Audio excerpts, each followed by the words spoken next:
The Epstein files are absolutely wild, right? This video is going to be a very lengthy conversation and talking about things which I'm not seeing other people talk about. And I just want to start with really bringing this website up because I don't think people are really grasping the gravity of what we're dealing with. Like, this is really serious stuff. And, this is the official website of the Department of Justice, right? So it's not some conspiracy website. Oh, wow, they've taken it down.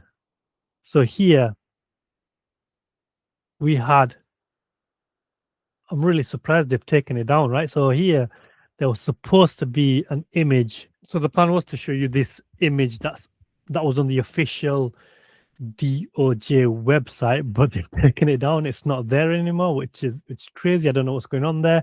But I did see this image myself, and I did verify this from this website last week. It's not there anymore, but the image that was there was this one, right? This dickhead over here. And look what he's doing. So the reason why I wanted to show you this is because recently they put out an interview with him done a long time ago, and he seems like a reasonable old man, and he's, some people saying he seems very intelligent, and they're just trying to humanize this guy. And we need to therefore remember this guy was not human and should not be humanized. This guy was a monster, and the people that we're going to be talking about are monsters. This is the kind of sordid shit they were doing, and we should not be looking at these guys in any other way than for what they actually are. Forget all of these attempts to humanize them and make them seem normal. The same thing's happening with Peter Mandelson. We cannot accept and allow this to happen. These are the dirty monsters that we need to keep in mind with what they're doing now. There's a lot more worse images out there, and I don't want to put them on this video.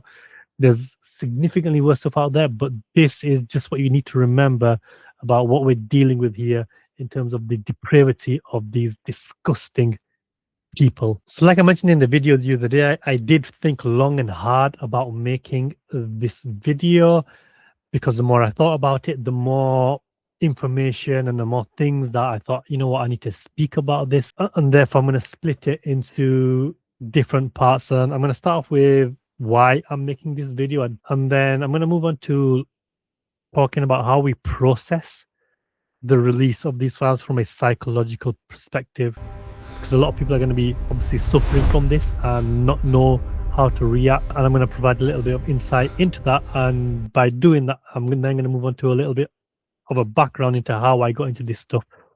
I became aware of this stuff about 21 years ago, and it took me a long time to process it. It took me through a range of emotions, and I don't want people to go through that, because it can get very dark very quickly, and you can go down the rabbit hole and you can never escape, and therefore it's not something that you want to do. And then I'll move on to probably the most important part of the video, which is what are the actual implications here on a global societal level. Obviously there's a lot of talk about conspiracies and clickbait this and clickbait that, but what does this actually mean on a global societal level? Before I move on talking about the occult, as there's a lot of noise about that, and then the final part is going to be on how do we actually move forward from here. What do you need to do? What do I need to do? How do we actually move forward from here? Because we cannot allow ourselves to live in this environment, in this society, which is infected by this disease from the people at the top. It's not good for ourselves, and it certainly isn't good for our children. This is not the world that I want to live in, and it's not the world I want my children to live in. And I'm sure you feel exactly the same way, but what can we actually do about it? So let's get into part one on why I'm making this video. First and foremost, I'm not shocked about what I've seen come out from these releases, and the reason why I'm not shocked is because I was a conspiracy theorist about 21 years ago. I came across this stuff. It wasn't as widespread and popular as it is now. Back then, if you knew about this stuff, you had very, very few people to talk to. And if you were labeled a conspiracy theorist, you were labeled as a psychopath, a nut job. But it turns out that the conspiracy theorists are and have been right for the most part. The reason why I wanted to make this video is because of the scale of what we're dealing with. Scale in two senses. Firstly, the scale in which this depravity that we're talking about has seeped into our society as a whole. And secondly, the scale in terms of the attention the files are actually getting. And that's important because there's going to be a lot of people right now feeling very lonely and upset and depressed about the world we're living in. And they're reading this stuff, and a lot of people are going to go crazy if they don't get a grip of themselves. And also, from what I've seen, there really isn't much content analyzing this from our community, from the professional community, from the academics, and really dissecting what we're talking about in a non-clickbait manner. At the moment, there's a lot of clickbait, there's a lot of conspiracy, there's a lot of nonsense, there's a lot of craziness, but there's no real conversation happening about what does this actually mean? Where do we go from here? How do we deal with this? And that's an issue. And it's an issue that I'm disappointed with, because I think a lot more intelligent people need to be talking about this. One, it helps the other people that are struggling with this to process this, but also it then creates pathways forward, because at the moment the general feeling will be hopeless, that we can't do anything.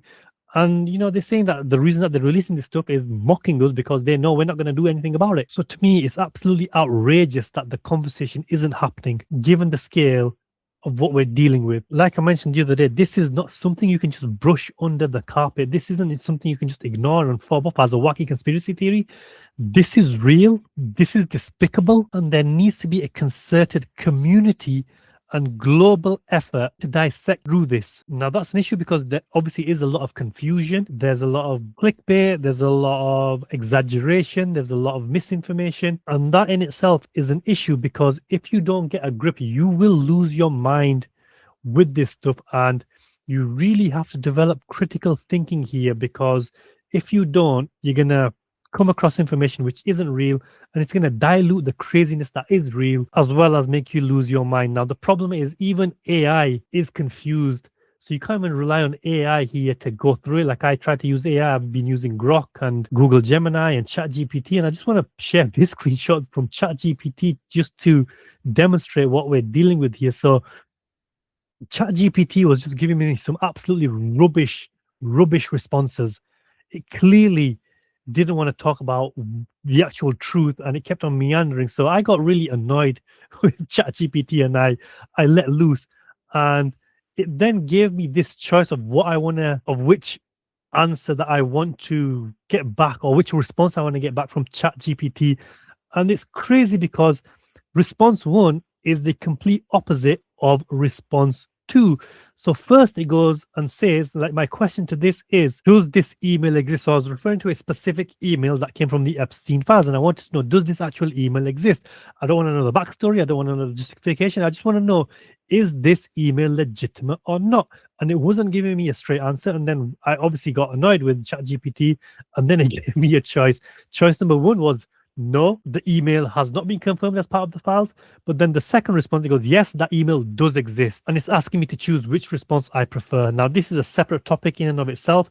The issue with ChatGPT and these AI is that they're not really giving you the truth. They are giving you what you want to hear. So you've got to be very careful with what you get back from this. But really what I wanted to demonstrate here is the craziness is so much that even AI cannot get to grips with it. Grok and Google Gemini both did say that the particular email I'm talking about is true. It did exist. It is in the files, and we are going to talk about it later in this video. But this is why you have to really develop critical thinking and analysis and speak in a intellectual manner, because if it's all that craziness, you're just going to get lost in it, and it's not going to help anyone. And so I do want to spend a little bit more time talking about the psychological impact of what we're dealing with. Like, if this is the first time you're coming across this stuff, you are going to be going through some stages, and these are the same stages that I went through many years ago. The first stage really is one of disbelief. You're not really going to believe what you're seeing. Like, can it really be that bad? And that disbelief will get to a stage where you go through this phase of denial. Like, no way, this cannot be true. There's no way this stuff actually happens, especially from the people of the status that they are at. And then that denial soon turns into discomfort and disturbance. And that's when you really get psychologically impacted before you move into the final stage, which is one of absolute despair. And you cannot afford to stay in this state of despair for too long. Like, Once you're in a state of despair, your whole view of the world collapses, your whole view of reality collapses, trust of everything collapses, and therefore you then end up doing nothing and you don't want to do anything and you get depressed and miserable. So you cannot afford to stay in that state. Be uncomfortable, yes. Be outraged, yes, but do not despair. And that's what this video really is about, to help you not get to this stage of despair where you lose hope in everything and then want to do nothing with your life. We don't despair because that's how they win. Ultimately, they want you to despair because despair leads to death, death of action, death of spirit, death of any meaningful change. Whereas discomfort and outrage leads to anger. And you need to use the anger to fuel yourself to take action. And at the crux of it, that's what this video is really about. Help you process what's going on, but then use the anger and the disgust that you're feeling right now as fuel to take action. But like I mentioned, you have to be really vigilant here because of the clickbait nonsense, and critical thinking these days is non-existent for a lot of people, and therefore it is a skill that you absolutely have to develop. And part of that is because there's the actual source of the material, and then there's people's explanation of that source. And that explanation is projections, interpretations, conjecture, and it's not always the actual truth. So you need to distinguish between the actual source of the material and who is discussing or talking about it. For example, like I saw a tweet which at the time had 8 million views, and the headline was something like Epstein had a bank account called Baal, and therefore he's been worshipping Baal and Moloch, and it was just getting so much traction. And the thing is, it had that headline, but then it had the source underneath. So when I looked at the source underneath, I'm like, where does it say that he had a bank account called Baal? It's not there. So if you actually read the source, this is an email from Jeffrey to JP Morgan, and it's about the Kook Foundation, and it's talking about wiring 11 grand into an account to the below account. So what people are throwing their arms up about is this over here, where it says allegedly it says Baal. Now, just because it says Baal there, that's a completely different thing from saying he named his bank account Baal. Clearly, he did not name his bank account Baal, because the account name here is One Clear Lake Center. The account number is redacted, the routing number is redacted. This is saying the bank name, and the bank is called Wachovia Bank. So this is either a typo or it's some kind of legal banking language, which one of the AI said, but obviously you can't trust the AI. But at no point does it say here that his bank account is named Baal. This could be a typo, it could be a printing error, it could be anything. There is no evidence here that his bank account was called Baal. This email is talking about a bank transfer, it's talking about a bank account, but it doesn't say that his bank account is called Baal. And all of a sudden now, this means that they are Baal worshippers and they are Satan worshippers and all of this. Now, I'm not saying that isn't true, and Baal and Moloch and all of that, that's part of the occult, which we'll talk about later on. But this is where you've got to be really vigilant and really careful, because if something like this generates 8 million views just on one tweet, like I saw so many of these tweets, so literally 20, 30 million views, all spouting this rubbish about Baal on the bank account, it's a load of nonsense. And therefore, if you fall for this nonsense, you will lose your mind very quickly. So you've got to be level-headed and really critically think and analyze the actual source and not what people are saying. And by the same token, I want to obviously talk about this as well, because UAE are implicated a lot, and I'm not going to talk about whether they are or not. That's a separate issue. I've got my views on that, and I'm going to keep them private for now. But this particular image here, this one over here, where the sheikh is allegedly being kissed by 2 girls, that is a fake image. That the original image was of a footballer in a nightclub. But this tweet, look, you've got the warning sign there in this newly leaked documents. All of this, that may well be true. They may be implicated. They may have involvement in this. But to say that this particular sheikh, this particular individual was involved, and the proof is here with this picture, that's completely false. And when they do stuff like this, it doesn't just diminish their credibility, it poses credibility issues on all of the other releases, and it takes away from the actual issues. If we're talking about stuff that is clearly false, then we're not talking about the stuff that is true, which is the most important part, and we're not dealing with the relevant thing. So again, be very vigilant with what you're seeing. Not all of it is true. There's a lot of dirty stuff out there and involved. There's no need to go crazy and bring in the misinformation. In short, you need to stay sane and you need to keep your mind stable because this is imperative. Once you go down this rabbit hole, the depth of the depravity that we're talking about will have you reeling. The stuff that is true is earth shattering and mind boggling as it is. You don't need this added nonsense to make you go even more crazy than you need to be. Now, sticking to the psychological aspect of what we're dealing with, obviously coming across the material that's in the files, coming across the sick stuff, like the level of it is just so horrific that if you are not impacted by this psychologically, you are not human.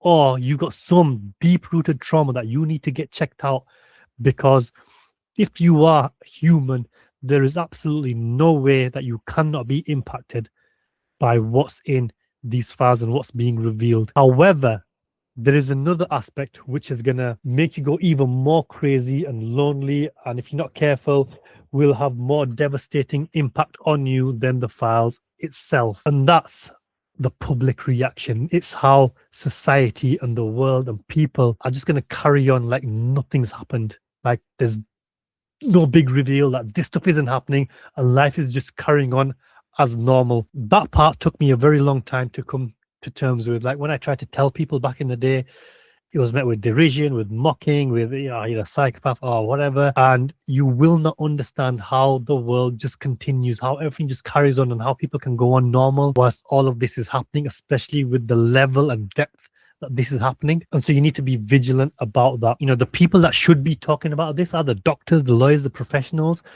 the religious leaders. Like all of these people should be talking about this. But the professionals specifically, why do they not talk about this? Because my conclusion is that these guys are so hopelessly dependent on the system. So it's that scene in The Matrix, right? These people are so hopelessly dependent on the system that if you take that system away, they would literally lose their mind because they lose their identity. Their identity is attached to this system, and this system, which is created by these depraved individuals at the top, and the cancer of that is just so infused with this system at every level. If that system collapses, most of the professional class lose their identity and they lose their mind, because everything they do, and I was part of that system, right? As a former lawyer, I grew up in the system, the schooling system, the education system, the corporate system. All of these systems give people meaning, purpose, and identity. If you take that away, they become lost. And that's just one of the reasons why a lot of people are not going to go into this in the detail that they really should be, because they will lose their identity, they will lose their mind, but also they don't really know how to process it either, and they don't want to be seen as the crackpots talking about this. And so what that means for you is that you need to find the very few individual people, like-minded people like yourself, who understand, and speak to them. Whatever you do, don't keep this into yourself. Speak to other people, because if you don't, this will start going crazy and you will not know where you end up. So it's very important for you to build a social structure around yourself with like-minded people who are aware of this stuff, just to keep each other sane, right? Because you will very quickly go insane if you're just left to your own devices and thinking. So now I'm going to talk a little bit about my background and how I came across this stuff and what happened with me. So I checked out of the system about 21 years ago. I'm in my final year of university doing a law degree, and I'm thinking, like, is this it? Is this all there is to life? Like, I've spent the last 10-15 years studying, working hard, trying to get good grades, going through the schooling system. I'm at university now and doing the same thing. And once I leave university, I've got to go to law school. Once I finish law school, I've got to get a experience, and then I've got to get a training contract. And then I finally qualify. And then once I qualify, I'm just going to be working for the rest of my life. And I'm like, surely there's more to life than this, because this all seemed like a real waste of life. Something just fell off and it didn't feel right. I used to ask people, do you think there's more to life? Is this all there is? And I didn't get much from people. So I turned to books and self-reflection and spirituality. And that's how I started to check out from the system even further. Because once you go down this spiritual path, you will realize that there is so much more to life. There is so much more amazing wonderment out there. And the system will do nothing but make you feel trapped. And I know for a fact now that the majority of people in the working environment feel trapped. They are miserable because they feel trapped. Everyone now pretty much realizes to some extent that there is more to life and that this system is dark and decrepit and traps you more than anything else. Now, spirituality is a good thing for most of you. I encourage everybody to go down the spiritual road and learn about spirituality. The secret is not found in the stars, but within the silence of your own heart. For indeed, what you seek is seeking you. But for most of you, you're not going to learn about these spiritual traditions of the world. You're going to stick to the confines of your own religion or your own philosophy. So, for example, a lot of Muslims, if they're going to the spiritual road, they will go into Sufi mysticism, etc. But then that's about it. But for me, I was a lot more curious. So, yes, I did get into Islamic mysticism and I loved it. I enjoyed the works of Allama Iqbal, Ghazali, Abdul Qadir Jilani. Obviously, you got Rumi and so many great mystics out there. And these works are brilliant and they will add another layer of depth into your life and way of thinking. But I also started looking at the other traditions and the other works and the other philosophies. So, the Chinese had the Tao Te Ching, you had the Hindu and the Buddhist philosophies, you had the Christian mysteries, even the New Age spiritualists, you had all the chakra systems, and I even fell down the road of the occult. And when I say I fell down the road, what I mean is I found it interesting. So I started reading about it. I started looking into it. I started studying it. I mean, I say study, but not really studying it. It was just more reading these books. Then I came across magic and the Kabbalah. And there was just so many things out there. Like I used to have a fascination with lucid dreaming and alternate realities and parallel universes, astral projection, and all of these things were just so amazing to me. They gave me life, they made me curious, and they gave me the answer to the question that I asked earlier, which is, don't you think that there's more to life? These gave me a taste that yes, there 100% is more to life. And it was just another reason why I checked out from the system. Like, how, when there's all of these amazing things and possibilities and realities, did we get trapped in this dirty corporate system which just sucks us in and sucks the life and soul out of us? I just want to make clear, like, I'm not an expert in any of these topics. These were just things that I was very interested in. Looking back now, for me, it's quite clear. Why did I get so interested in this stuff? It was more because I was desperately trying to escape. At the time, I had no idea what I was trying to escape. I just had an uneasiness, an unfulfillment, a deep dissatisfaction, but I didn't know what I was trying to escape from. Now I know, and now you know as well. The release of these files don't just demonstrate a few sick individuals or one man. This is a systematic issue that we have, which starts at the top and seeps down all the way to the bottom. Our entire society is structured based on the rulings, on the policies, on the procedures, on the infrastructure built by these depraved individuals at the top. How can we not do anything except want to escape it? But more on that when we get to that section. Because at the same time I was looking to all of these different traditions and spiritual stuff, I also had a deep interest in psychology. Now, I did psychology at A level. I did really well at it. I wasn't just an A student. I was getting like 96 out of 100, 86 out of 100. So I was doing really well on psychology. So it's something that I picked up and grasped very quickly, despite not knowing anything about psychology before taking it at A level. But the study of the mind, of human behavior, it just fascinated me. And then outside of academics, again, around about the age of 19, 20, I had a fascination with philosophy. So I was looking into the works of Aristotle and the Greek philosophies and the Greek myths, because again, that stuff was just interesting. So whilst I checked out from the system, I found my curiosity driving me towards history and philosophy and all of this stuff, because I started also reading books like Sun Tzu's The Art of War and Niccolo Machiavelli's The Prince and the 48 Laws of Power. And when you start reading books like this, you come to realize that these actually explain a lot about the mechanics that go on in the corridors of power. And again, if you do not have a strong mind, which at the time I didn't, if you're not careful, when you read stuff like this, you will start to mistrust everything and everyone. And that is not a healthy way to live. But when you read books like this, you understand the deception and the horrible nature of politics and corporations and at the top dealings that are happening. But stuff like that then gets mimicked in corporations, even in some of the companies that I worked for. You see it, power dynamics play a massive role. And so it was around about this time where I came across conspiracy theories. Funny enough, I actually have the first email where I started getting caught up in this stuff. So back then, obviously, we didn't have social media as it is today. We had MSN, which was amazing, and we had chat rooms. So back then, I was spending an unholy amount on bollywoodchat.com. And in there, I came across an interesting individual. He was calling himself Vieri back then. I think his real name was Jose Mangeri, I don't know. I've lost contact with this individual. So if you are out there, I would love to get back in touch with you, because this individual was kind of like the guy that opened my eyes to all of these things. So look at the date on this, right? 27th of June, 2005, Illuminati as the subject headline. I mean, look at the way I was writing then. In my defense, I was a young teenager. I mean, an old teenager, but still a teenager nevertheless. And so I'm asking this guy, like, what is this Illuminati conspiracy theory true? Because I'm coming across all of this information. I'm coming across all of this craziness. Like, is this really the truth, or is this bullshit? As you can see, I put there. And the other thing you have to remember is, back then the internet was amazing. Google search was amazing. It's not what it is today.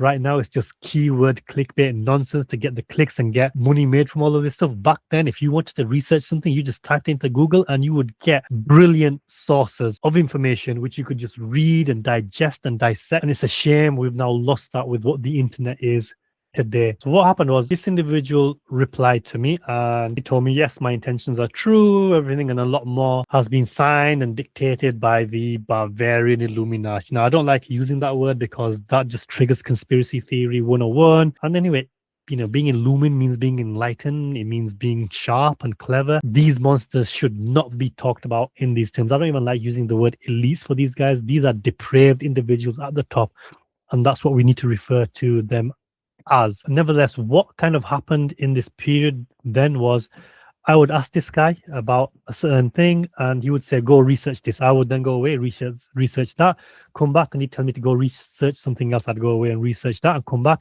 and then he'd tell me something else. And so I came across the Illuminati, Bohemian Groove, the Skull and Bone Society, Project Harp, Project Paperclip, human harvesting, rituals, stuff happening in music and movies, and a whole load of stuff. Like, I've probably forgotten half of this stuff. There was the CFR, the Trilateral Commission. It just went on and on and on. For me, it stopped at the reptilian agenda. So I do have some books from David Icke. I mean, he's still around now, but I was reading his books about 21 years ago. The reptilian agenda was one step too far for me. Nevertheless, there was still a lot of other stuff that was just batshit crazy. And so a few years went by. So this is obviously 2005, 2006, 2007. I'm doing all of this, researching all of this stuff, and I can't talk to anyone, right? Because anytime I mention anything, I'm getting blank stares and people thinking, what are you talking about? This is wacky shit. You're a conspiracy theorist. And it really was a very lonely time, right? Knowing how depraved the world is and all of this crap going on, but you can't speak to anyone. You start to internalize it and you start to think, oh, maybe I'm crazy, maybe something is wrong with me, and you can't afford to do that. But then around about 2008, 2009, I don't know if some of you guys might remember it, a YouTube series came out called The Arrivals. And that was the first kind of YouTube series that put this down in a format which was digestible and it had a lot of information. And that YouTube series did really blow up, and a lot more people became aware of this stuff. I mean, they did get a lot of hate and did get a lot of heat as well, but at least more and more people were now talking about it. But then there was this massive divide between the people that believed in this stuff and the people that thought you were crazy because you were a nutty conspiracy theorist. And the reason why this YouTube series was good, because when I was studying all of this stuff, it all kind of made sense to me. And then what really kind of drove me over the wall is when I started coming across the Dajjal and Gog and Magog and all of this stuff. And it's like that Islamic eschatology and what was written in those books and sayings so long ago actually fits this conspiracy world that I'm now reading about like a glove. Like, it was just like a jigsaw piece that just connected instantaneously. It's like, how can this be a coincidence? How can this fit so well? But it did. But again, if you spoke to anybody about this stuff, it's like, what are you talking about? And that's why this YouTube series was very good at the time, because it opened up a lot of people to this stuff. And then YouTube at that time, right, 2008, 2009, 2010, it was goated. There were so many good YouTube series. Again, it's not what it is today, clickbait nonsense where you're just getting trap stuff. Then it was just really well-researched material. And there were so many other YouTube series out there. One was called The Music Industry Exposed. I mean, I had a YouTube channel then. I had millions of views. At the time, I knew nothing about monetization or anything like that. But my YouTube channel got a lot of traction when you're talking about this stuff. Obviously, I was anonymous then. But then when you heard about what was happening in the music industry, in the movie industry, it's like, nah, this can't be right. This is absolutely crazy. The silver scree demands its due. The golden age begins. But then you come across Nicki Minaj's tweet the other day, and it's like, oh, maybe it was true. Maybe it's not conspiracy. So, she tweeted this the other day saying, your favorite artist has been practicing rituals in a satanic cult where they take babies from other countries and mutilate and kill them as a form of blood sacrifice to their god. You see, when your master is Satan, you must constantly shed blood. However, the jig is up. So ordinarily, this would be evidence that satanic blood ritual sacrifice does happen in the music industry, in the movie industry. If somebody would know, it would be Nicki Minaj, somebody who's been previously accused of being a part of that system and doing these kind of rituals. But you also have to look at this with a pinch of salt as well, because she's been getting a lot of heat for her support for Trump. And this is almost a backlash response, her trying to throw shade back at the people attacking her. So you don't know, right? You just don't know. But one thing I think we can be sure of is a lot of nasty, horrific, dirty stuff does now happen behind the scenes, the level of which we're not really ready to hear and understand. Epstein and what's coming out at the moment is just a tip of the iceberg. So all of this effectively shaped my worldview at the time. So part of that was that corporations are the empires of today. World wars weren't just world wars. They had real objectives and they were deliberately created. The media isn't there to inform you. It's a propaganda psychological tool used to market and persuade and to fool you. And the reason I mention all of this stuff is that when you look through it and it's seemingly different sources and different things, what you actually realize is that these are all just patterns, and you start to see patterns and you see these things are not isolated and that they are different parts of the same thing. So what I'm seeing at the time is this proper dirty fucking world that we're living in, and I'm seeing it clearly, and I'm like, what the fuck is going on? How is life continuing? How is everybody just going about their daily business whilst this stuff is happening? And like I said, you try telling people and you just get laughed at, mocked, and you're seen and considered as a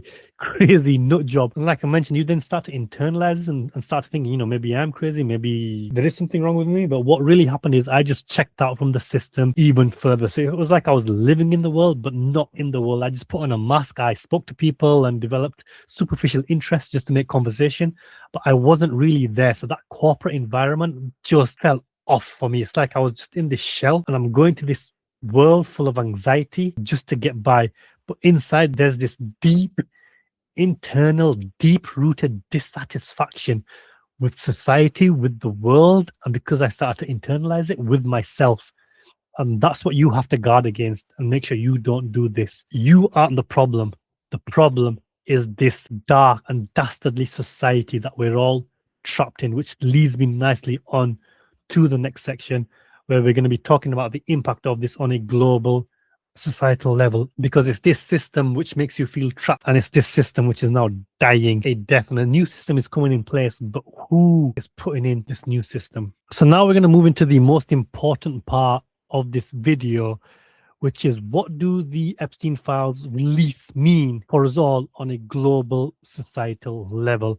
And this is the part that I can't believe we're not having enough conversations about. This is the part I can't believe a lot more people are not speaking up, because these files are not about one individual. They are not about Epstein, and they are not about a few individuals, because now what these files represent and why they are so important for everyone is because for the first time in history, we now have undeniable proof that the system in which we all live in is rotten to the core. This is why we're all depressed. It's why we're all miserable. Why there's so many mental health issues. The cancer and the rot starts at the top and it seeps all the way down to the very bottom. Now, granted, there will be a lot of misinformation. We've already spoken about this, but the conspiracy theories are turning out to be true. Regardless of that, the key point here really is influential people are involved in very heinous acts and despicable crimes. These are gangsters from the street. It's not the local idiots that are doing this. These are the same people who govern, rule, create policies, infrastructure, and they're at the top. And therefore, everything they do has an impact on everywhere else where it trickles down. So whilst it isn't everyone, and it's not all of the elite, it's not all of the politicians, it's not all of the big boys and big girls, there is now evidence that there is an elite group that does exist, and they get things done in a very, very shady manner. And because it's at the top, because it's policymakers and decision makers, it's inevitable that the entire system gets infected by this cancer.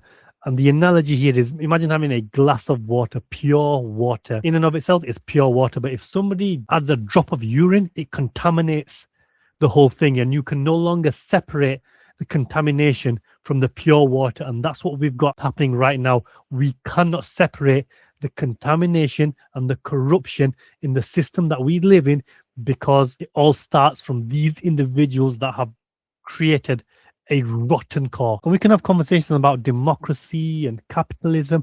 I do think they are good in theory, but the problem is that they are now tainted because of the very few individuals that are very influential at the top of these systems. Both democracy and capitalism on their own are great, but they are ultimately determined by the people that are running them or upholding them or playing an influential role in how they continue to exist. And what we now have irrefutable evidence of is that the democratic and capitalist system is run by this group of dirty, despicable, horrible human beings. And that system is one that we are now all a part of. And we are not just a part of it, we are upholding it, we are participating in it. And therefore, we have a degree of contribution to the very same system that these guys have painted to the most horrible degree. If you think this is about one person and it's only the names that you see in the files, you need to slap yourself silly. What you need to be asking yourself is, who are the Epsteins of today? If this is what he was doing all of that time, who's doing it today? I mean, it's absolutely crazy that we have all of this evidence in emails. The problem that we have today is we've got disappearing messages and encryption and different forms of communication that aren't so easy to reveal and get a hold of. So you can bet your bottom dollar this is still happening today. And the reason why there isn't such a massive outcry, and the reason why there are prosecutions, and the reason why the whole thing isn't going to bits is because a lot more people at the highest level are implicated. Maybe not in the Epstein files, but on whoever else is doing this stuff today. But let's just stick to the e-files for now. And let's take a look at some of the names that are being mentioned. You're talking about the top brass of countries, of organizations. Bill Gates gets mentioned a lot. The Sultan from UAE gets mentioned a lot. Peter Thiel is also mentioned. So when you have this cancer at the top in a global society, which is what we all live in, it's a global system now. So it doesn't matter which country you're from. It means everything is infected because policy determines everything, and these are the policy makers. But what we're actually talking about here with this cancer being at the top is that the banking and financial industry is tainted, the education system is tainted, the healthcare and the medical system is tainted, the hospitality sector is tainted, the political sector is tainted, the legal system is tainted, the scientific industry is tainted, the media industry is tainted. All of these things are tainted because they all have the same pyramid structure. It all goes back to the top. I mean, the level of depravity is absolutely astonishing. I mean, just look at this kind of email here where Sultan bin Sulaim is in conversation with Jeffrey Epstein, talking about the Quran.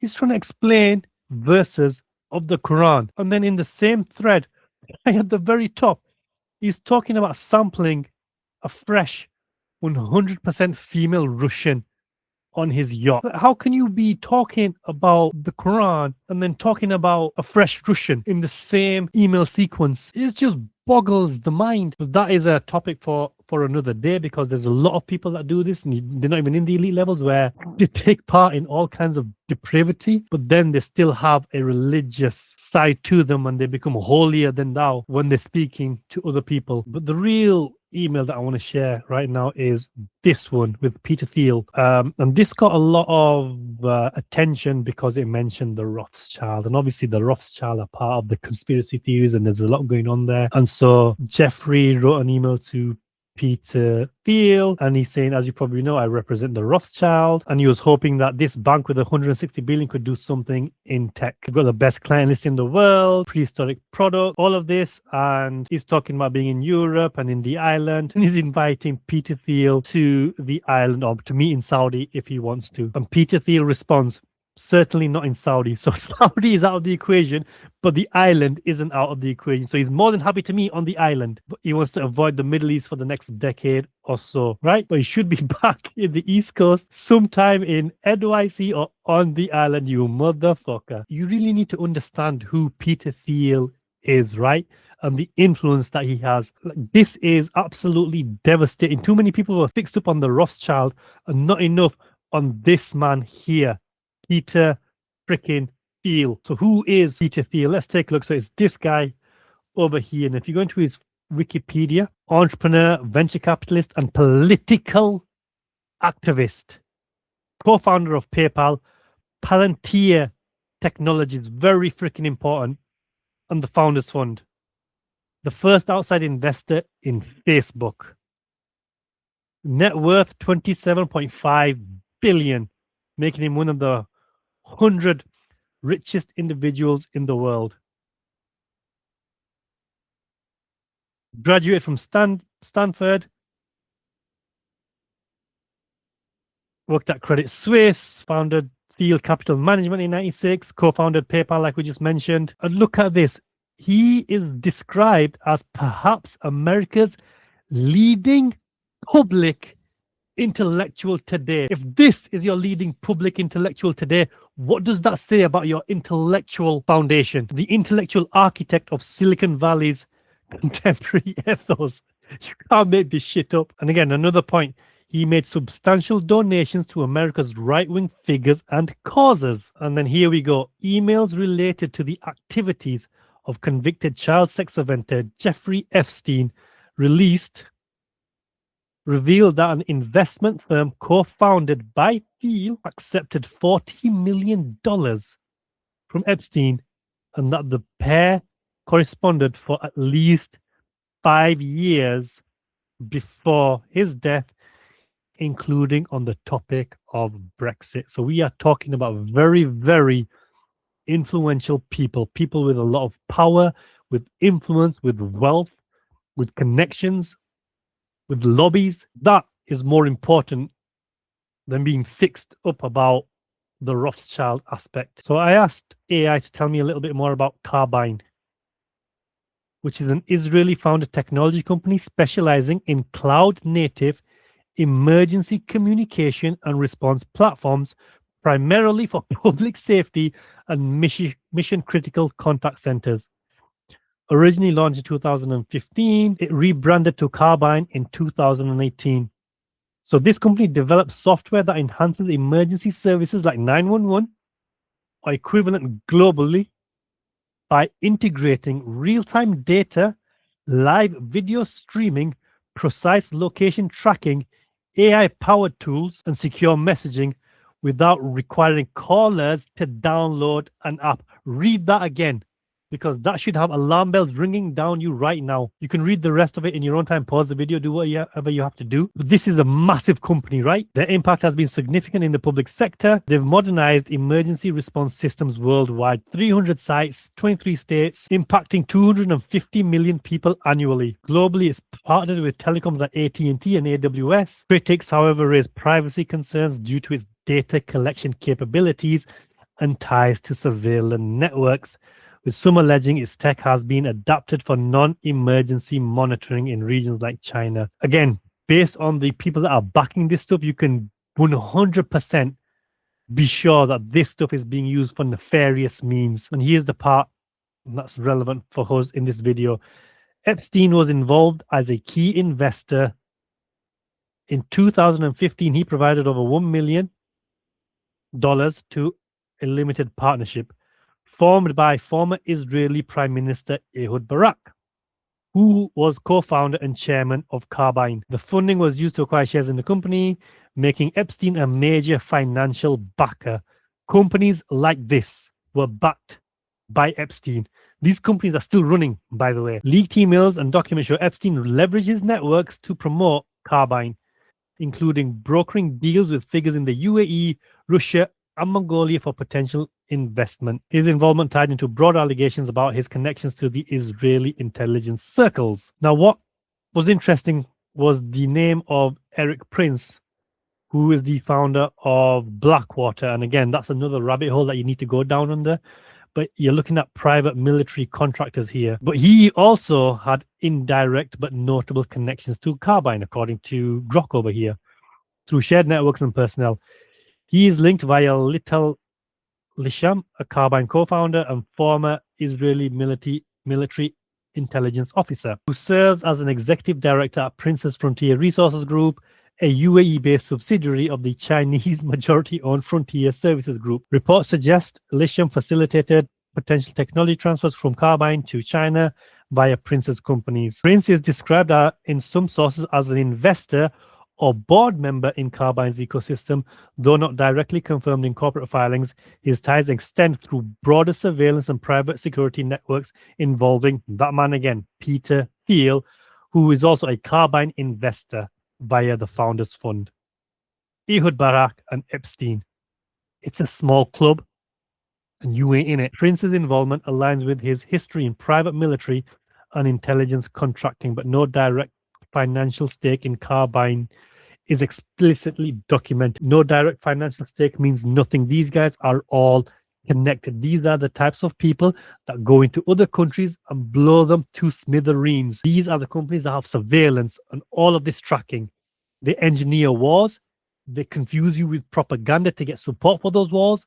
They do all kinds of sordid shit. They destroy. They make a lot of money. And they do all of these dirty shenanigans on private islands whilst the rest of the world suffers. This is the deep rot that we are talking about. So Grok could be wrong, so why not ask ChatGPT as well? What does ChatGPT have to say about this company? Carbyne is an emergency responder technology company founded in Israel and later in New York, builds next generation 911 emergency call infrastructure. In plain English, it modernizes how emergency calls are handled.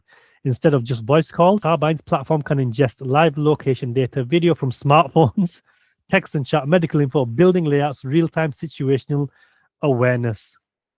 On the surface, it's public safety tech, but cities and emergency agencies use it to reduce response time, locate callers and accuracy, coordinate policy, fire, ambulance more efficiently. This part is legitimate, but where it becomes controversial, who backed it and what kind of data it touches.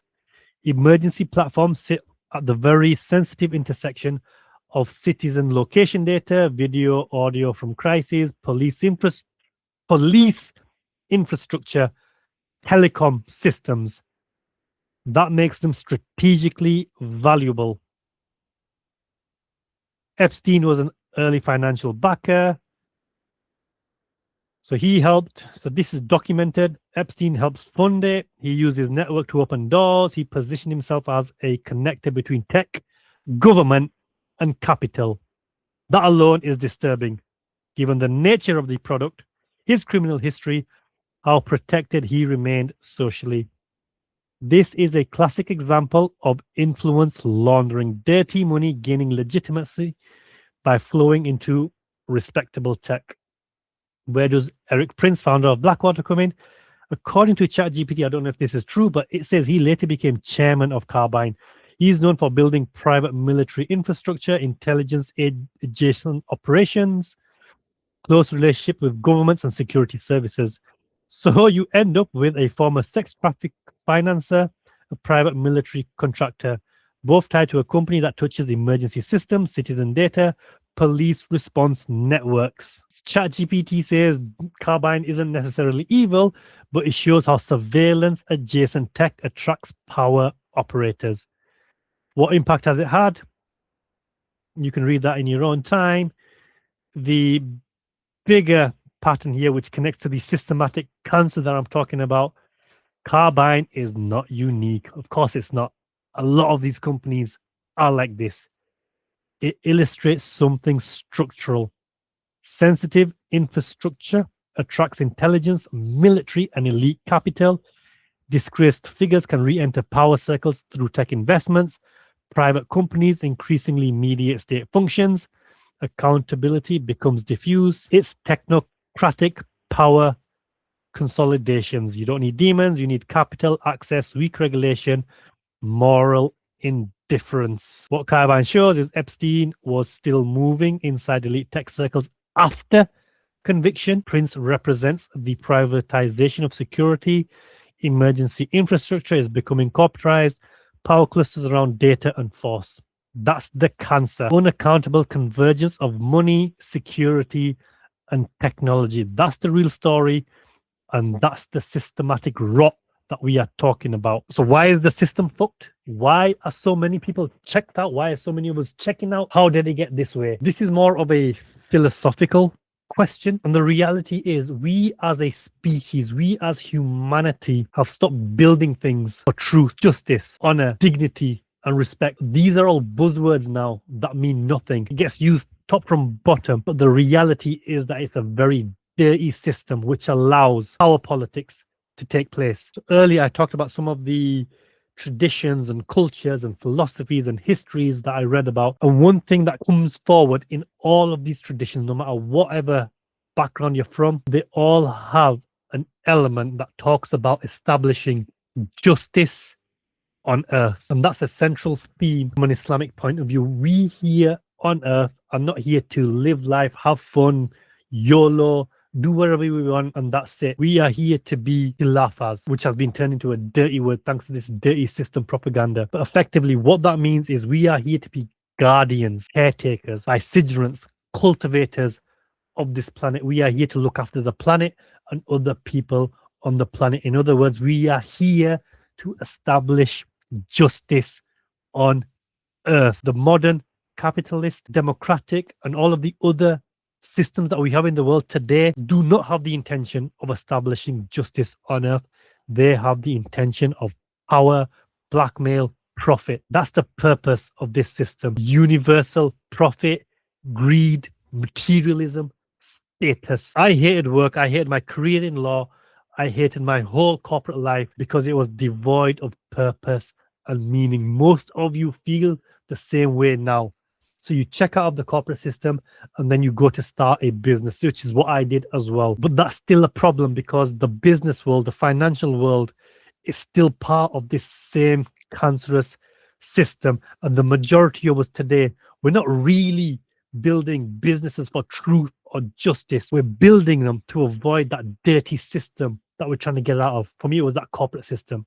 So when I was building businesses, it wasn't because I wanted to do some great things. It was because I was trying to run away from that system that I felt trapped. But what I realized is still the same system. Even if you are building your own business, you're still using the same financial institutions, the same banking, the same media. It's all connected. You're just still trapped. It's just a different wrapper. And even if you are well-intentioned in this system, even if you are trying to do things for justice, because the system is rotten to the core from the top, there's only so much impact you can make within this system. Effectively, what we're doing is putting plasters on open heart surgery. So even all of the efforts of doing good are failing because we're not dealing with the root cause of the problem. And that is this entire system is rotten and cancerous, and it impacts every department, every industry, every level. And therefore there has to be a systematic generational change, which I'll talk about in the last aspect of this video. So before we move on to the occult, what I want to get across here is you don't need secret satanic demon worship. What you need is extreme wealth concentration, social insulation from consequences, legal complexity that favors those who can afford armies of lawyers, reputational control via PR and media, political capture through donations and access, intelligence agencies that tolerate useful criminals, culture that rewards results not ethics. Over time, this creates a predatory friendly environment at the top, not because everyone is evil, but because the system selects people who are ruthless, disconnected from ordinary life, comfortable exploiting others, skilled at hiding behind institutions. And that's how we get global trafficking rings that are protected, whistleblowers that are crushed, victims that are ignored, and scandals that are delayed for decades. That is the cancer that I am describing, which has seeped through the whole of society. Once it's embedded at the top, it's inevitable that it then warps democracy and capitalism and everything else underneath it. But again, I want to make something clear here. This is not about the elite or this unified kind of cartoon villain. It's more fragmented power clusters and overlapping financial interests, which leads to mutual blackmail and silence through career risk, and everyone knowing just enough to not rock the boat. It's structural. And that's why removing or talking about Epstein doesn't fix it. Another one will appear. And you've also got to remember, right? They might see the rest of us as cattle, but even at the top, these guys will have power structures within each other. They will hate each other. They will want to dominate each other. They will want to crush each other. So whilst they'll protect each other from the rest of the world, they will go after each other as well. So that's why you've got this system of secrecy and surveillance and blackmail, which is why you're never going to see the end of this, and you're not going to see mass arrests and jail time, because way too many of them are complicit and part of all of the dirty shenanigans that have been going on. So the point that I'm really trying to get across, even if democracy and capitalism are good ideas, they break if a tiny group accumulates too much unchecked influence. And that's what all of these figures represent. The Eric Princes, the Peter Thiels, the Epsteins, the politicians. Every system fails when accountability collapses at the top. This has been something that has repeated itself in history. So before we move on to the occult, that is a separate part. What we need to stay focused on is the mechanism of power, money, leverage, fear, silence, and incentives, because this part of the conspiracy is completely true. There is a systemic complicity in what's been going along with elite immunity for those at the top. The files prove that for decades, a specific network of billionaires, politicians, and royals didn't just know about Epstein, they used him. And the email we talked about earlier is evidence and a prime example of Epstein acting as a broker between old money, Rothschild, and new tech, Peter Thiel. So the conspiracy isn't some dark, magical, dirty dungeon. It's that they were all in boardrooms together, even though they knew he was a pedo. The system is infected and the files support this. This dude wasn't a wizard. He was a useful middleman. He provided tax shelters like 150 million for Leon Black and introductions to Gates, Thiel, and Bannon. And I'm just reading some of the stuff that I've come across in my research and looking into the files. The cancer that I'm effectively talking about is that these powerful individuals prioritize their financial access over the safety of children. And that's a system problem, not a few individuals' problem. Heinous crimes were involved. The documents confirm systematic trafficking, the rape of minors, and the loaning of victims to other powerful individuals. So you don't even need to get into the occult and Baal worship and all of that. That's just another layer. Without that, there is enough evidence now to demonstrate the rot and the cancer seeping through the whole of this society. How can we continue to live this way? How can we carry on living in this environment, in this society? How can we allow our children to grow up and live in this world? And I just want to end this section on the financial and the banking system, because that really is the heart of this modern day rot, because that system is what allows for all of this fundamental part of money, unchecked, which is called fractionalized banking and power and finances. And there was an interview that Jeffrey Epstein did, and there was one particular part where he talks about the financial system, which is going to play here, right? I'm not sure if you're going to be able to hear this, but I hope you do. If not, just find this tweet. It impossible to believe. Impossible. Why? Bannon Bank, I give you $1. Just one single dollar. In our system of banking, I would say, okay, Steve, I gave you $1. How much could you lend out to your friends? And your natural reaction would be probably something less than $1, because I want to keep something in my pocket. The way our system works is if you as a bank are holding my dollar, you can lend out an additional $8 or $9. No, it's impossible. I only have $1, Jeffrey. We have something called fractionalized reserves, which is if you have 1, you can lend out 9. That's the way our system works. And so not only do world leaders not understand banking, but the man on the street, my father who worked in the park department, it would be beyond his imagination that people could lend out more money than they actually had in their pocket. If the public understood that the bank really doesn't have their money at any one time, it's one of the things during the Depression, there were runs on the bank. The reason the banks don't keep much money in the actual bank is they assume that not everyone's going to want their money on the same day. So it's not really the fear of inflation. The fear is a run on the bank. Everybody wants to take out something that doesn't really exist.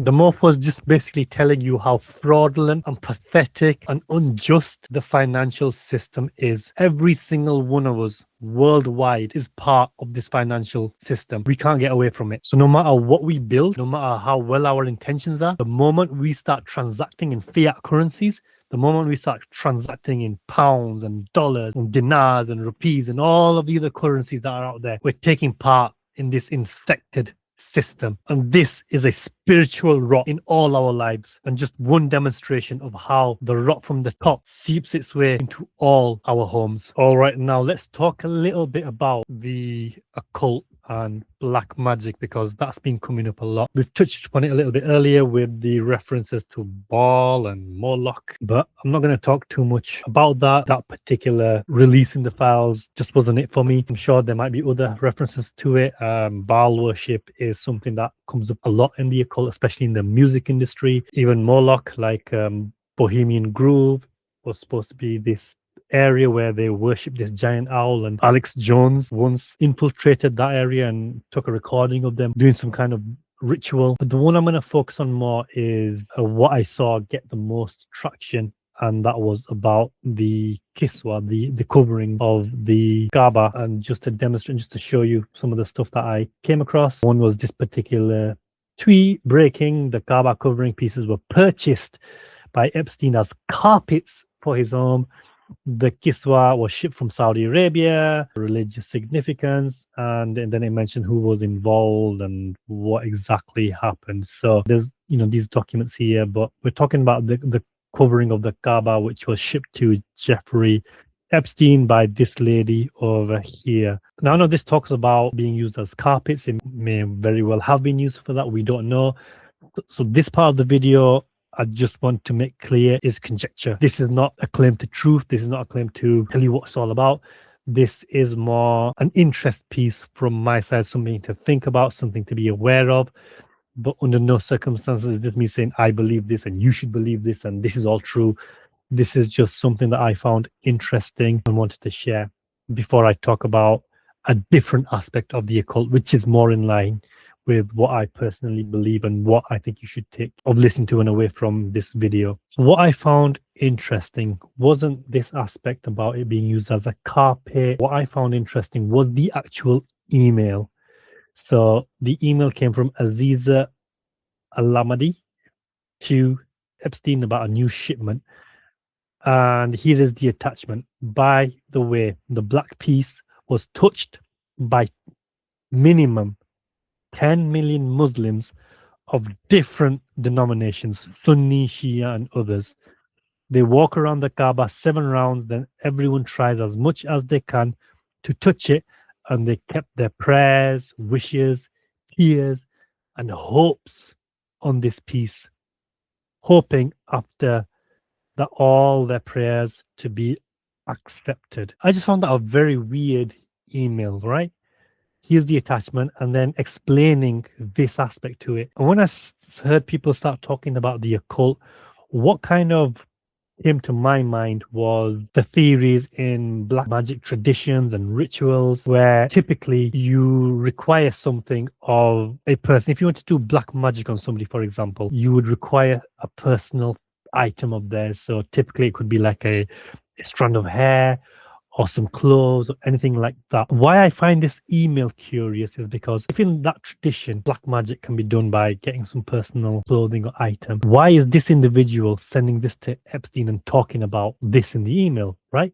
This cloth has been touched by millions of people. So is there a possible link here between the occult tradition of cloths like this being significant to do some kind of rituals or black magic? So again, I repeat, this is conjecture. We're just asking the question whether this is plausible. So what it is with the internal logic of magic and occult theory, an object like the Kiswa would be infinitely more valuable than a simple personal item like hair or clothing. So the hypothetical situation here is Epstein and these guys were deeply invested in the occult and they were doing black magic and rituals. If we follow that line of argument and theoretically we say that this is what this could have been used for, what does that actually mean? And here's a little bit of a breakdown based on the anthropological laws of magic. And we're going to talk about two things in particular, which is the law of contagion and the principle of inversions. So the law of contagion is effectively the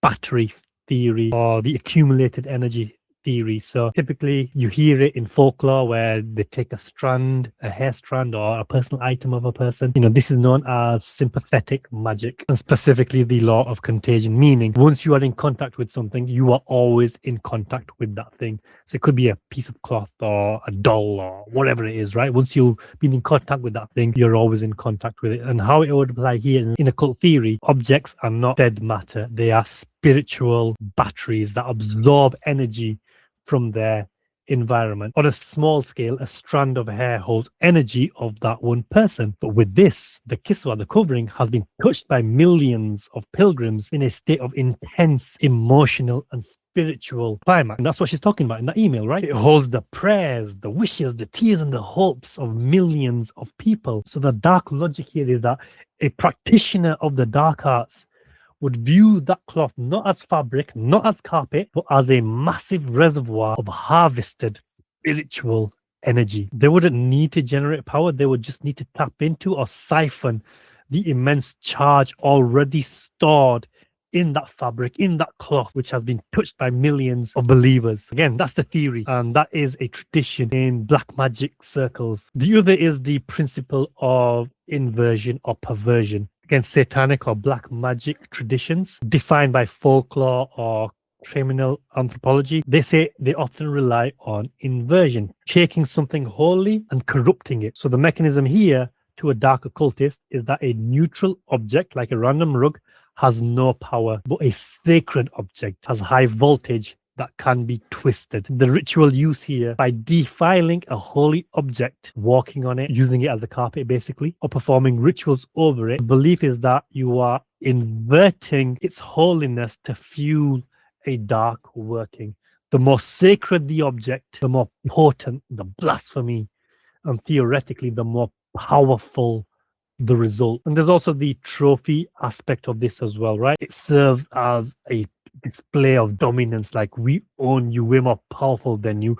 You know, we can take your holy things and just use them as carpet to trample all over, basically trying to demonstrate their power is so strong that they can desecrate holy items of a major world religion without consequences. Even if you don't believe in the black magic aspect, that in and of itself is devastating enough. And again, just putting the kind of black magic theory to one side, they still demonstrate the systemic infection that I've been talking about in this video. These are individuals that view themselves as gods, as above the law, possessing the most sacred items of 2 billion people, serves as a psychological purpose. It reinforces their delusion of omnipotence, of godlike power that they think that they have. It moves beyond simple black magic and into spiritual predation, consuming the hopes and prayers of the common people for their own private use. So in short, a hair strand links to one person, which is low energy. The Kiswa links to the divine and millions of souls. In other words, nuclear energy. So if we accepted the hypothetical situation that this group existed and they practiced rituals, procuring a piece of the Kiswa would be logically consistent with their goals, and it would be considered a power object of high esteem. So if you do find that interesting, like I find the occult interesting, and I started reading about it about 21 years ago. So I read quite a few books. One of them was this one here called The Tree of Life by Israel Regardie. And this is an illustrated study in magic. So this is a massive book, right? Look, it's huge. So this isn't me just reading a few Wikipedia articles or watching a few YouTube videos. Like I read textbooks on this stuff. Again, out of interest. I would never practice this stuff, obviously, because it's haram and scary, right? It's fucking batshit crazy. So, this is like a 400-page volume. And, just opening this page over here, there's chapter 9, the vibration of God names and words of power. So it says, there are several aspects of magical procedure in ceremonial work which is necessary to be considered. That sound, for instance, has a creative or formative power, has long been recognized and known to most of mankind. We're talking about vibration here. We're talking about energy. And one thing that I got from this book is that people should not be dabbling in magic. He himself says it in this book that most people will lose their minds and they will open themselves up to all kinds of entities and bad shit, basically. And that the level of discipline required to practice magic is ridiculous. I read this book about 20 years ago, so it's not really fresh in mind. But one thing that stuck with me was when he was telling people on how to practice the discipline. Like, so he's saying, you can't start magic straight away. You've got to practice the discipline first.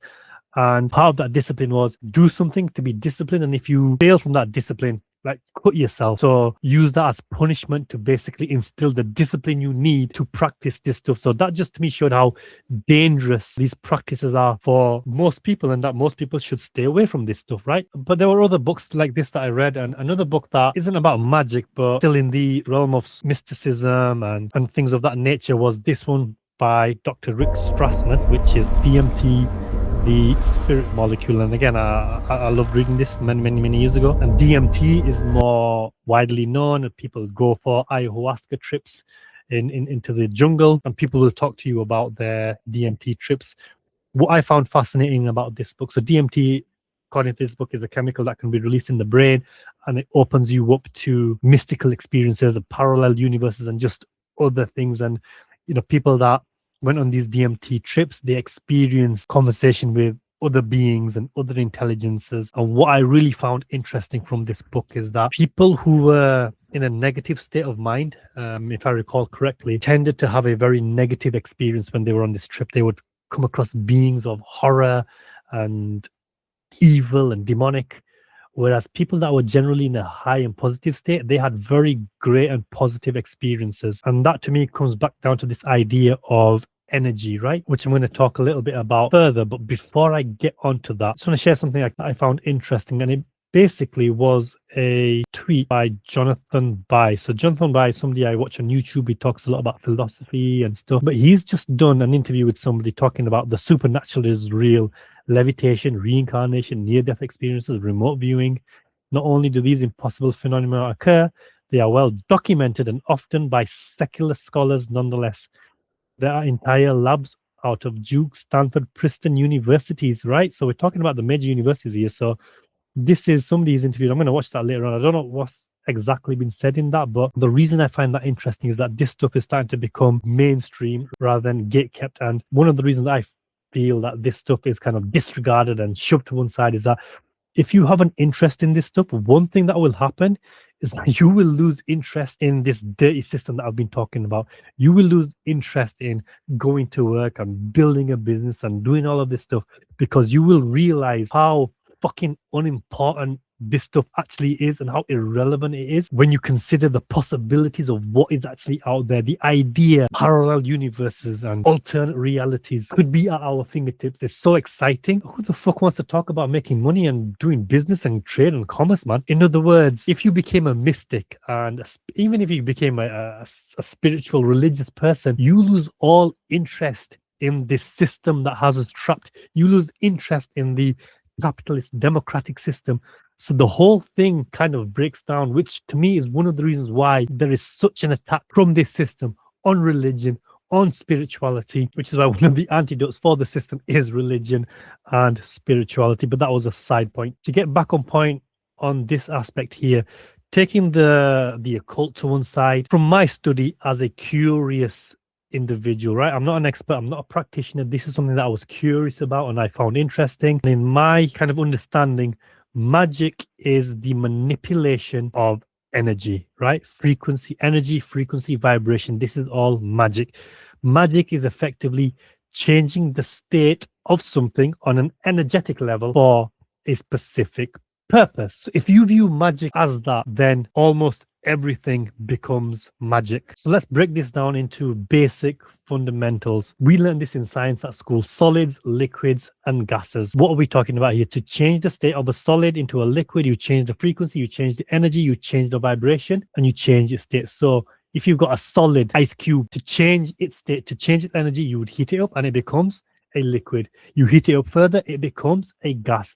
What is really happening there? By heating it up, you're just changing the particles. So in a solid, all the particles are close together and they vibrate close together, but then they shake violently when you heat it up, and then they start to break loose.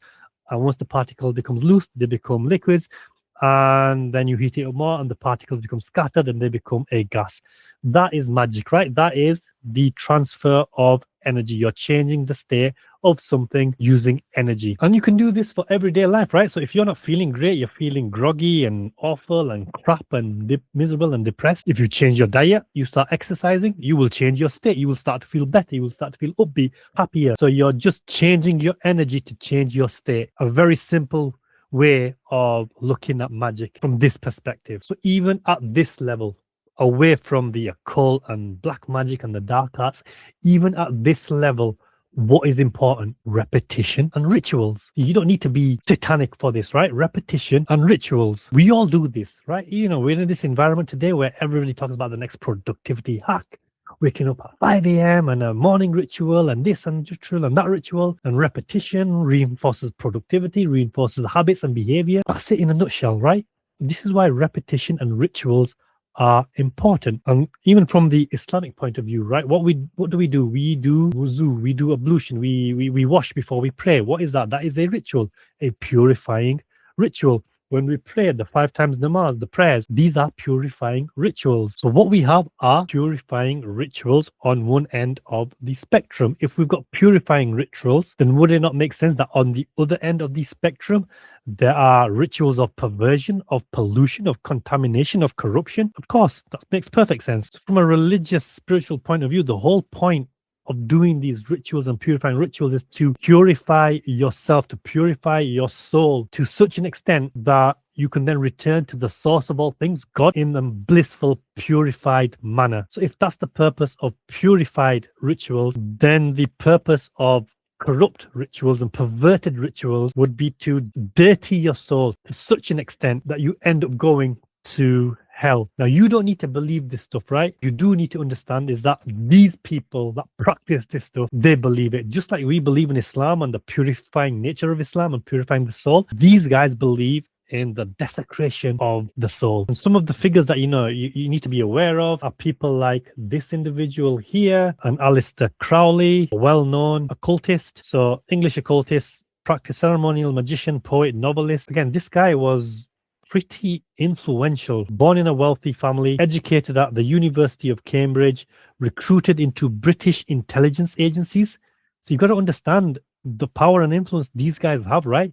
Intelligence agencies, they use them then, they use them today, as we've already seen. He joined the esoteric order, and then he wrote his famous book, The Book of Law, in Egypt. And that's where you get the famous quote, "Do what thou wilt." So you can read this on Wikipedia. They founded another esoteric order, initiated into the German-based Ordo Templi Orientis. So it says here, he spent First World War in the US, where he took up painting and campaigned for the German war effort against Britain. His biographer later revealed that he infiltrated the pro-German movement to assist the British intelligence services. He gained widespread notoriety during his lifetime, being a drug user, bisexual, and individualistic social critic. He's remained a highly influential figure over Western esotericism and the counterculture of the 1960s. So here, key figures, you'll see other names here, right? And I'm going to click on one more, and that's this guy here, Jack Parsons. So Jack Parsons, this guy here, and He was an American rocket engineer, chemist, and Thelamite occultist. So this guy played a major role in the creation, if I'm not mistaken, and the atomic bomb. So these are the types of individuals that are behind, back in those days, the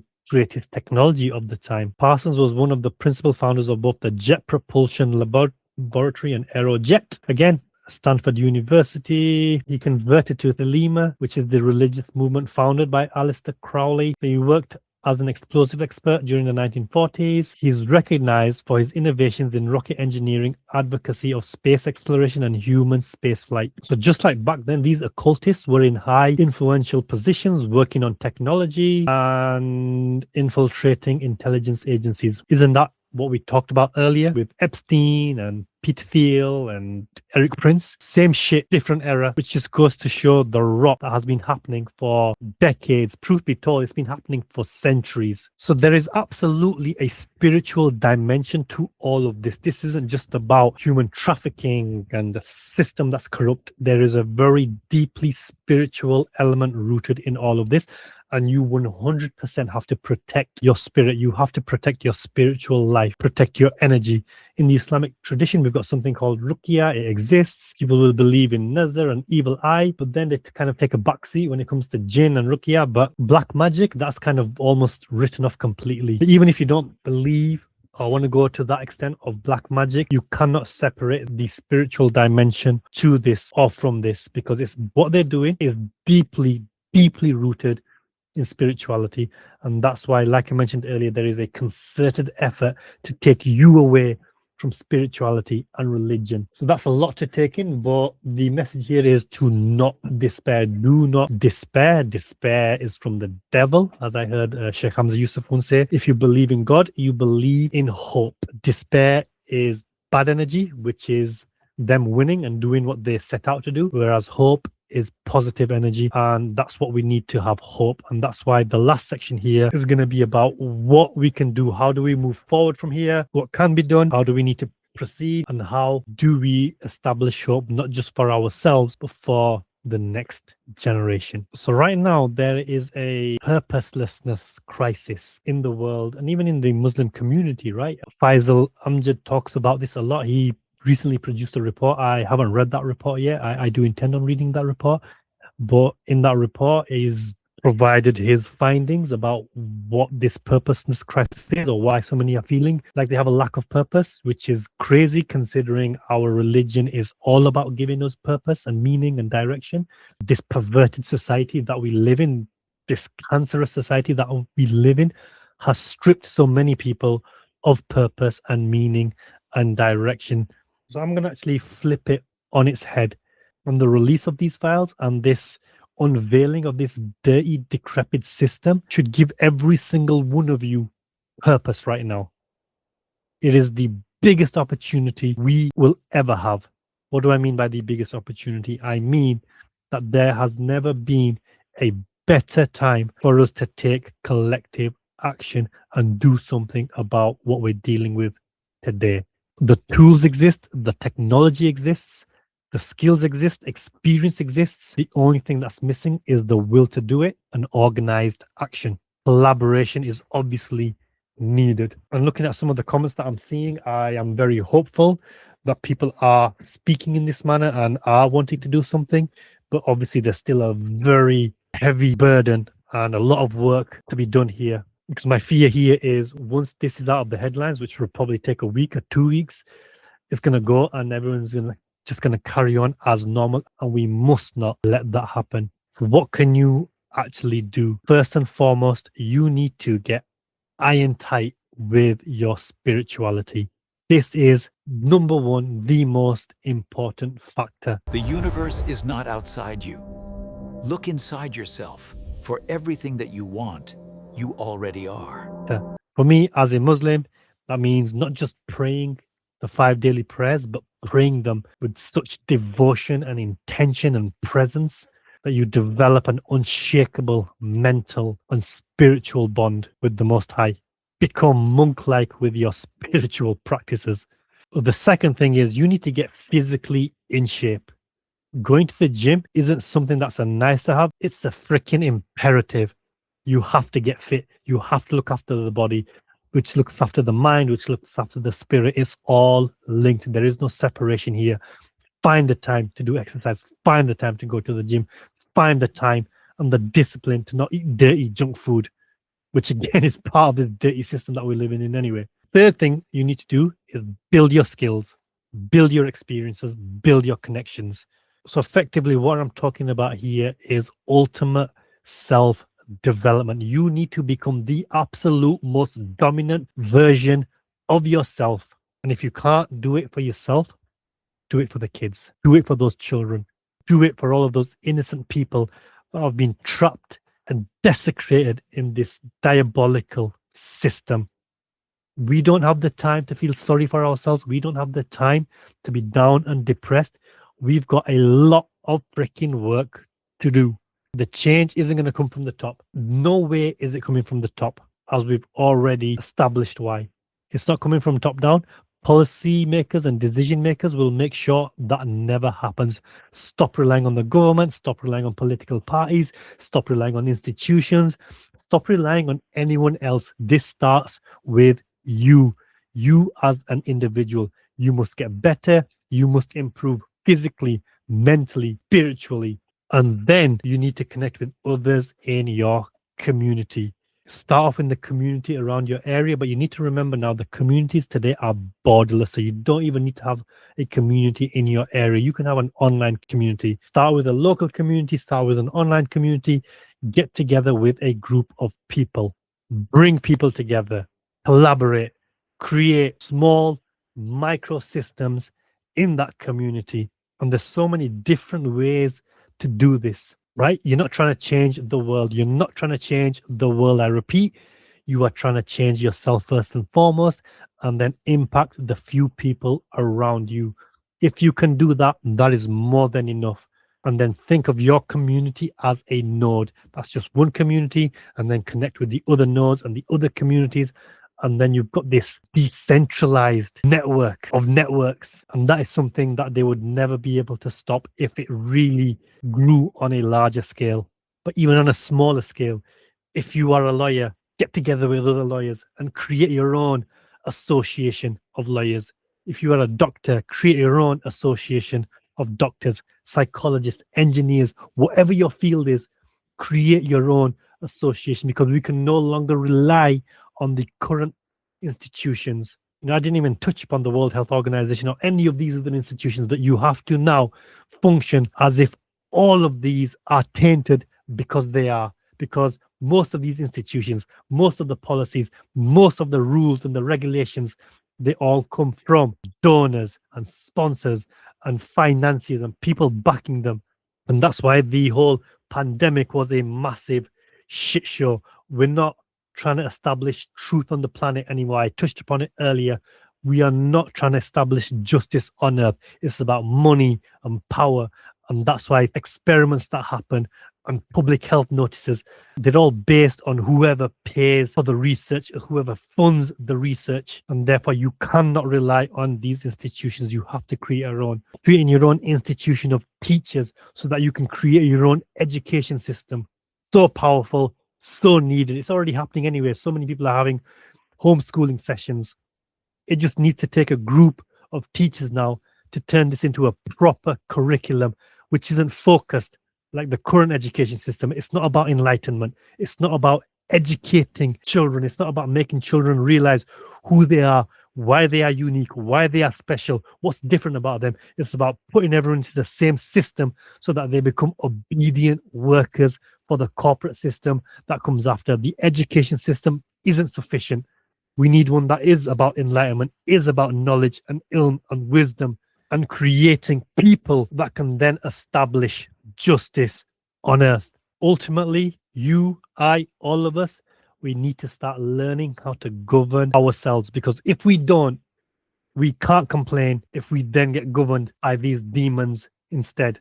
You do that with your community, other communities do it, and then you connect the different communities together. There's no reason why there can be a new education model, a new financial model, a new business model, a new way to do everything. It's all there and available. And no, it's not going to be easy. It's going to be very hard. It's going to be the hardest thing you do in your life. And it's not a change that's going to happen overnight. You have to remember these people have been influencing all of these systems for decades, for centuries. And therefore, you need to think the same way. This is a generational shift, a generational change. And in all likelihood, it probably isn't going to come to fruition in our time, but we have to do what we can to make sure that the next generation and the generation after that have a fair shot of living in this new system.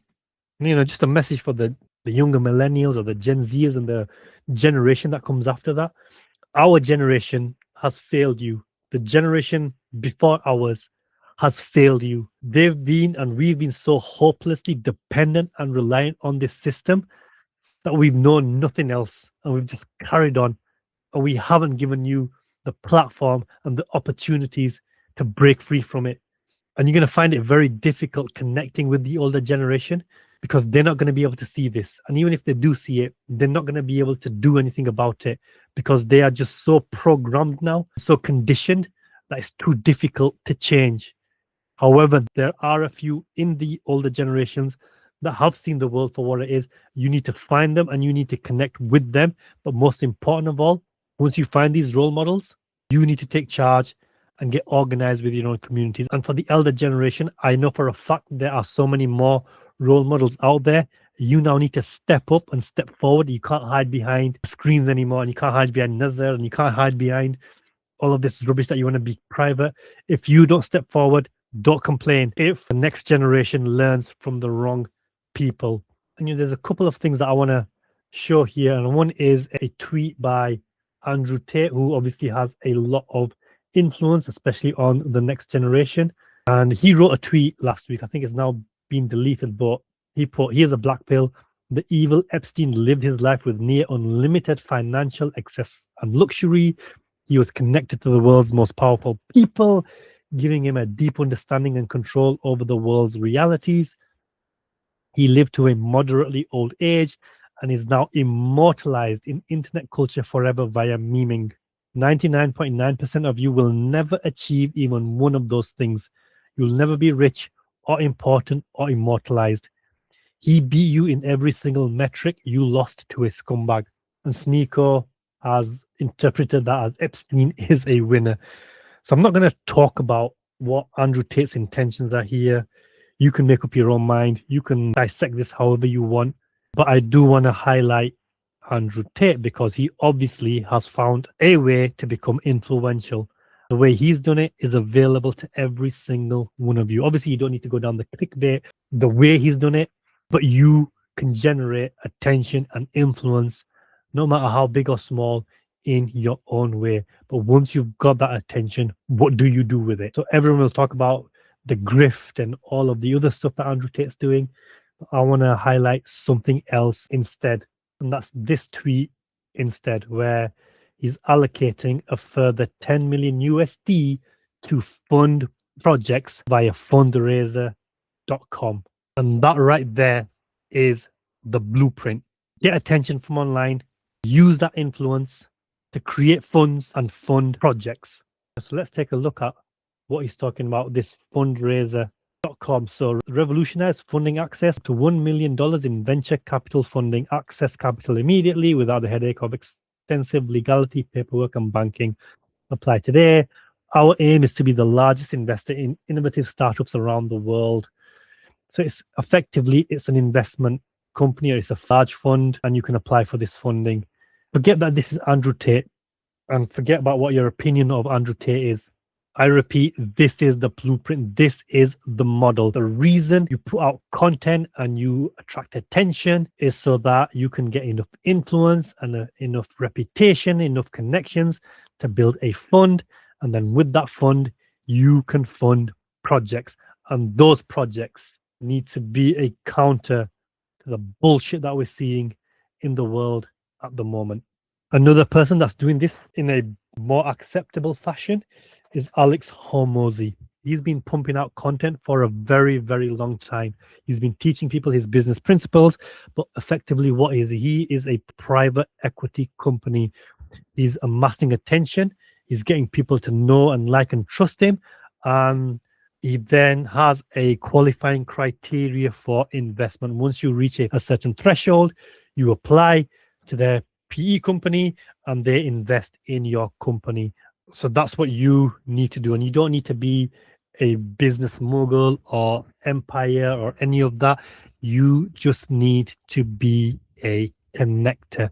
Bring those communities together, improve yourself first and foremost, bring people together, become known as a connector, become the person that can get deal flow from these connections, and then build things, help people build things, not just for the sake of profit, but to establish justice on earth. We need more businesses now that establish justice on earth, that provide a real benefit to society for the future generations, even on a smaller level. Even if you don't want to go to this level of putting people together, whatever business you're building, whatever project you're building, whatever your products or services are, let's move away from just trying to make a profit, but to also trying to make an impact. And a simple example of this is junk food. We've got very many junk food outlets. How do we now change these from being junk food outlets and asking the question, will this make me a profit? And instead asking, does this establish justice on earth? Does it benefit society? Does this uplift of the people and places? Is this something we want our children to experience and live in? For most of us, no, that's not what we want for our children. We need to provide more healthy options, more better choices, and a better lifestyle. AI systems are coming in. This current system is collapsing. A new system is coming in. Who do you want controlling that system? It's either going to be you and your community and your people, or the same dickheads that have been doing all of this nasty shit behind the scenes. Current AI systems that are coming in are not to establish justice on earth, but to create profits. But the AI systems are available to you. And there is another book that I suggest you read. And in fact, I'll just pull it up right now. And it's this book right here called The Sovereign Individual. It is a pretty boring book. I'm not going to deny that. I've only managed to read like the quarter of it. But this book was written by James Dale Davidson and Lord William Rees-Mogg, who was the father of Jacob Rees-Mogg, I believe was the conservative politician. Now, they wrote this book in 1999, around about that time. And what this book was effectively talking about was mastering the transition to the information age. And you know, in this edition, there's a preface, right? You can see that preface. And guess which dickhead wrote that preface? That mofo right there. I don't know if you can see it. Peter fucking Thiel. So effectively, what this book is talking about is that once historically the church was the dominant state or whatever the dominant ruling power is, once corruption seeps in, it gets destroyed and a new power comes into being. And that power was the nation state. And now we're coming towards the end of the nation state, and the information age will create lots of sovereign individuals.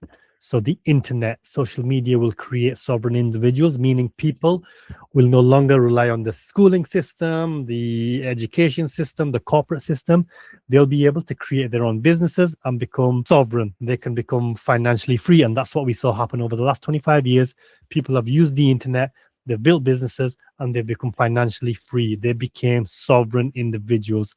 The state don't like that, because the more sovereign individuals there are, the less power the state has and the less control the state has. So they crack down on that. I mean, that's a separate topic entirely. We could talk about so many aspects of that.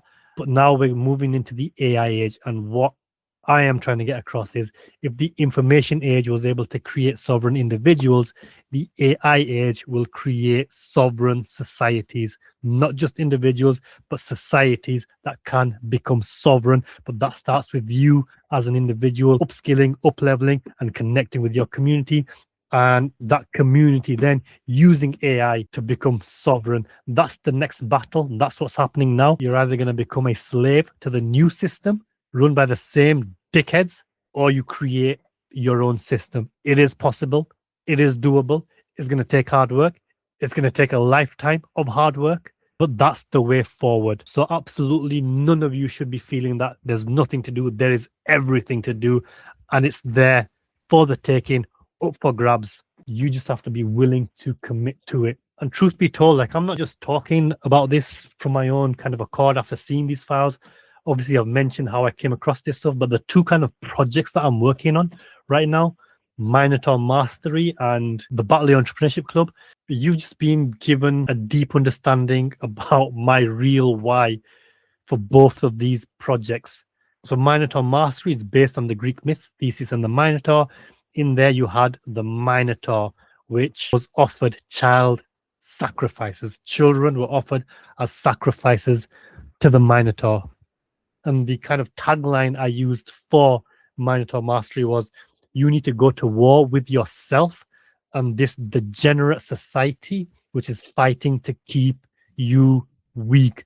Now you know what I mean by this degenerate society. And it goes back to what I was saying earlier.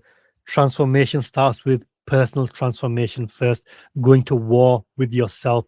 You've got to undo the conditioning and programming of this society. You have to get better in every element. And once you get better, you then make an impact. So dealing with the internal Minotaurs first, so the internal Minotaurs of fear, insecurities, doubts, all of that. Once you've dealt with the internal, you then deal with the external Minotaurs in society. And that's what the Battle Entrepreneurship Club is about. It's about bringing people together. It's about encouraging people to create their own projects that actually benefit people. It's a small node. It's a small community. You now need to do the same thing and create your own small node, your own small community. And once you do that, we can connect all of these decentralized communities and have this decentralized network of networks. That's the plan. That's the way forward. And you just need to get it done. Do not despair. Be hopeful. Be positive. Build yourself. Build your people. Build your community. Build for the next generation. Hope you enjoyed this video. Any feedback would be most welcome. Obviously, it's taken me a very long time to make this. We've covered a lot.